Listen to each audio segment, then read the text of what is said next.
put units on that thing. 6 volts, 10 molecules, 1 nanometer. Material with a high dielectric constant has a high polarizability. Material with high dielectric constant has high polarizability. Yeah, right? We just talked about that. So I asked that one a few times on the first exam, right? Might be important. Okay, and the bonus question. All right, so that was, here you go. So that's the important stuff. Well, at least that's the recap of exam 1. Why are van der Waals forces weaker or stronger? What's an ionic bond? Is it stronger than a London dispersion interaction? How does polarizability play into some of these properties that we talked about? Can you measure polarizability? How do you measure refractive index? Things like that. Yes? Will the bonuses be on the final? No, so the final is just like a regular exam. So the bonuses, of course, are based on the material in the class. But I'm just going to ask one bonus question like I normally do. So Okay. it'll be something. I'm not sure yet. I haven't written the final, so yeah. For the final, it's more conceptual, so like for the exam 2, we need to know the concepts behind the calculations more than actually doing the calculations, right? Yeah, so the way that I would plan your studying is to learn why the answers are the way they are. So something like, you might have to do a little calculation. You might have to do, a couple delta G's, couple delta H's, that stuff that we did before. But it's not going to be like pages and pages. So I told you that the final is going to be a little bit shorter than a regular exam. It's probably only 9, 12 questions, something like that. But it's going to be more, is this true? What do you think about this? Give me a short answer. Write me down a little equation that proves this, something like that. So it'll be more like that. And it won't be the details. It'll be the big stuff, right? What's delta G at equilibrium? I guarantee you that's going to be worth 10 points on the final. So there you go. Yeah. And if anyone doesn't say 0, I'll just give you a C. And no, I'm just kidding. You'll get whatever quantitative grade however many points you get, that's the grade you'll get. But I want everyone, when I ask what is delta G at equilibrium, I want you to all write 0. And that's not delta G naught, though. That is not delta G naught. What's the difference between delta G and delta G naught? Delta G naught is standard. At standard conditions. And what are standard conditions? 298 K. What ATM? What's standard concentration? We didn't talk about that a lot. Yeah, but it's 1 molar, right? Do we have an equation that relates delta G and delta G 0? Delta G equals delta G 0 minus. Some blah blah blah. Yeah, exactly. Yeah. Okay, so that equation.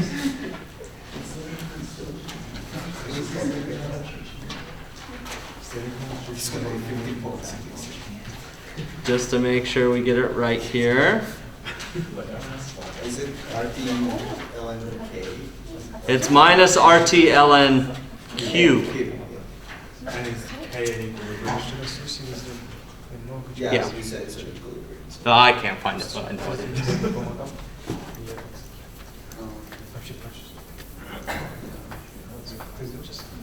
So I mean, of course, the real answer for what is delta G at equilibrium, it's 0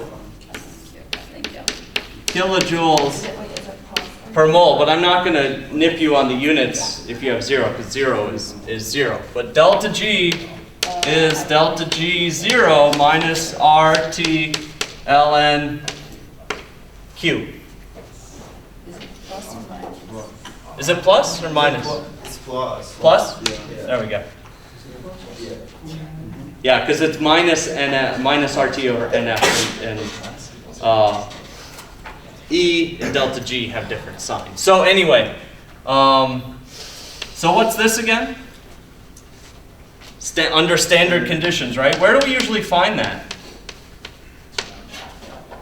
From the tables, Hess's law, we have delta G 0 of the reaction equals the sum delta G 0 of the products minus sum delta G 0 reactants. You know, you might have to do a little easy problem like this to get to what delta G is, but it's not going to be millions of those things. And so you find this at standard conditions, and of course at equilibrium, what's special? This is 0. That's KEQ, and so just like on the third exam, if you remember, I asked you to use something called the Nernst equation. And so hopefully by now, you recognize that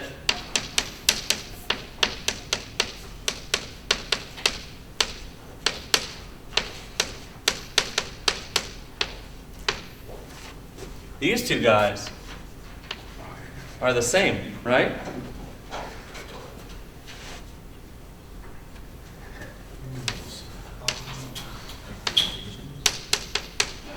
That was a question on the third exam. So how is delta G and E naught related? Delta G 0 equals negative NF E. Call that naught. Or you can erase those. Delta G is negative NF E. So it's really easy to go back and forth between these two equations, depending on what is E useful for. What do we really, why do we want to calculate E? Or when do we want to calculate E?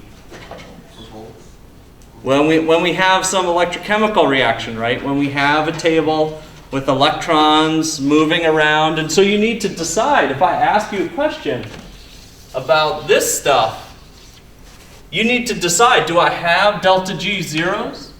Do I have those delta G zeros in my table? Or do I have a table of standard potentials? You know, which way can I get at the information? So if there are ions moving around, you know, metals being oxidized, metals being reduced, etc., you can probably bet you look in your standard table, and that table will be on the back of your exam. You won't have to bring that, that stuff with you, and the delta G zeros will be on the back of your exam as well. You need to decide which one, because you could start trying to do this, but you don't have the right delta G's, whereas you have the right standard cell potentials to solve that reaction.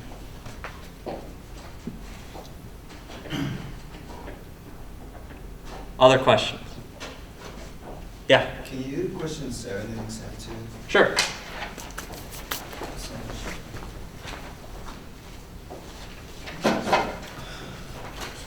All right.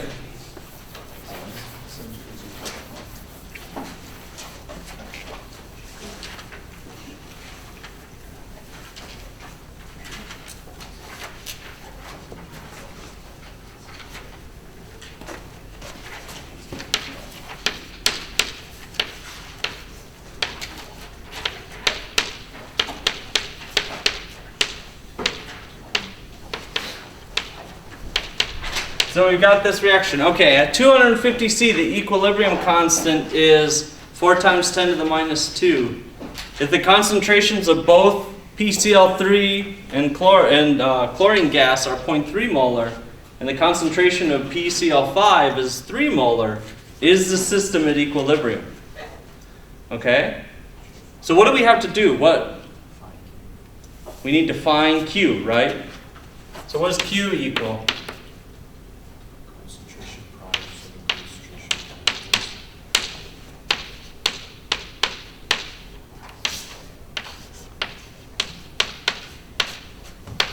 products. Okay, so let's see. I said both of these are 0.3. And let's see, PCl5 is 3. Okay.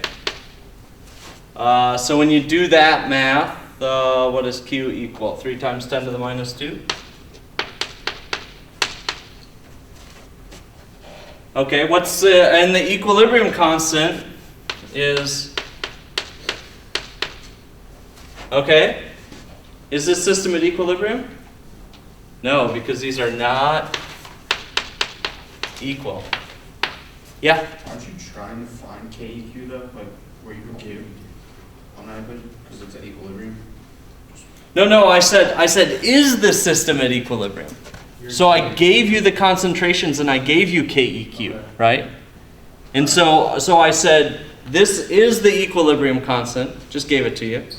Gave you the concentrations and I said, is this system at equilibrium or not? And so you need to know what are the conditions at equilibrium.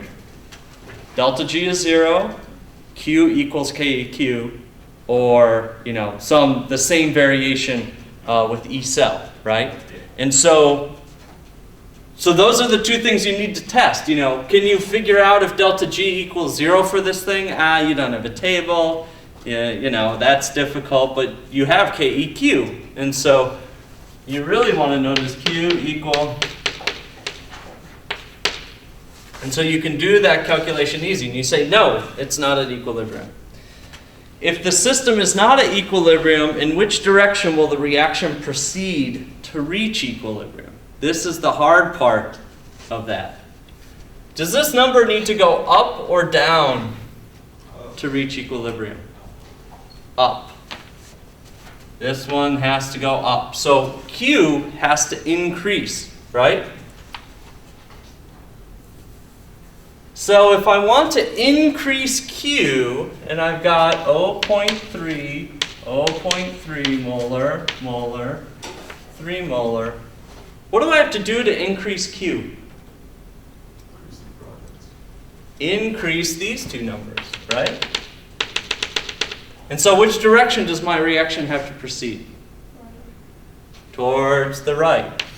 So if I take some more PCl5, this number goes down, these numbers go up, and my Q goes up, and eventually I reach equilibrium.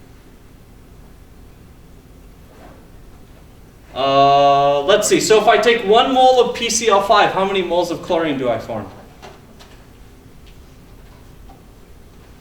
1 mole of PCl5 gives me 1 mole of Cl2, right?